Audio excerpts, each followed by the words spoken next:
Umaasa tayo ng pag-asa. Kasinungalingan ang ibinenta.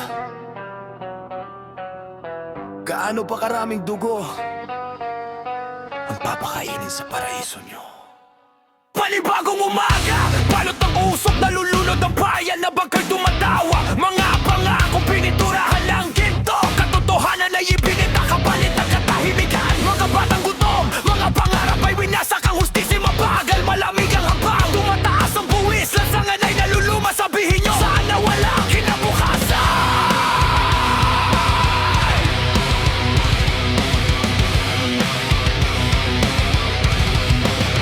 Isinusuot nyo ang matawat bilang maskara, pero kita namin ang tunay niyong mukha. Itinayo nyo ang trono sa sirang tiwala, habang ang ordinaryong buhay ay inyong dinudura. Ninanakaw nyo ang kamay na bumuo sa bayang ito, habang kami dumudugo para lamang lumaban. Korupsyon ang nakaukit sa inyong korona. Bawat pangako'y sinusunog lang ako. Wala nang takot, wala nang kasinungalingan. Hindi kami luluhod habang namamatay ang bayan. Pakinggan nyo ang sigaw namin, humuhugas sa langit. Hindi nyo kailanman may babaon ang tinig lang sa bayanan. Mga pirma sa lihim na kasunduan, kapangyarihang binili sa maruming paraan. Bawat halalan ay panibagong pagkukunwari, panibago sa lilahi ang nilulunod sa kasinungalingan. Mga ospital ay walang laman, mga paalala na unti-unting bumabagsak, habang ang mga mansyon ay lalong tumataas. Ang mahihirap ay patuloy na nagdurusa, habang ang kasakiman ay umaangas na parang mabigat. Ilang tinig na bang inyong binalewala? Ilang kinabukasan na bang inyong ipinagbili? Hinati nyo kami sa takot, hinati nyo kami sa galit, ngunit hindi nyo kayang ikulong ang bayak tumatanging sumuko.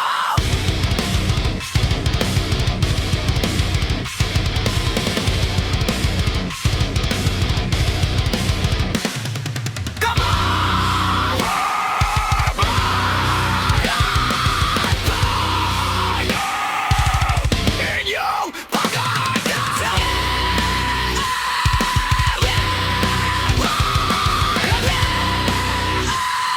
inyong tagumpay. Maaari niyong patahimikin ang isang tinig, ngunit hindi ang buong sambayanan. Ninanakaw niyo ang kamay na bumuo sa bayang ito, habang kami dumudugo para lamang lumaban. Bawat tibok ng puso ay sumisigaw sa inyong kahihiyan. Tatandaan ang kasaysayan ng inyong pangalan. Tuminig tayong lahat, magkaisa bilang isa. Nasimula na ang laban para sa hustisya. Wala nang kadena, wala nang takot. Mas malakas ang tinig ng sambayanan kaysa sa takot.